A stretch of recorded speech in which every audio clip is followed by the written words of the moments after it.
sa akin ba yan? Oo. Large yan eh. Skin ka. Ano ba size ng daddy mo? Eh, malaki daddy mo ha. Takin nga mo. Huwag mo sabihin na to. Buwisit ka talaga eh. Kahit kailan eh. Nakakahiya to. Hindi sa akin yun.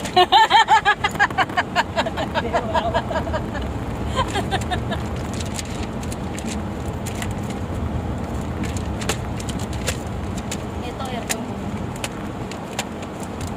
Dito na tayo dumaan para di makikita. Dating gawin.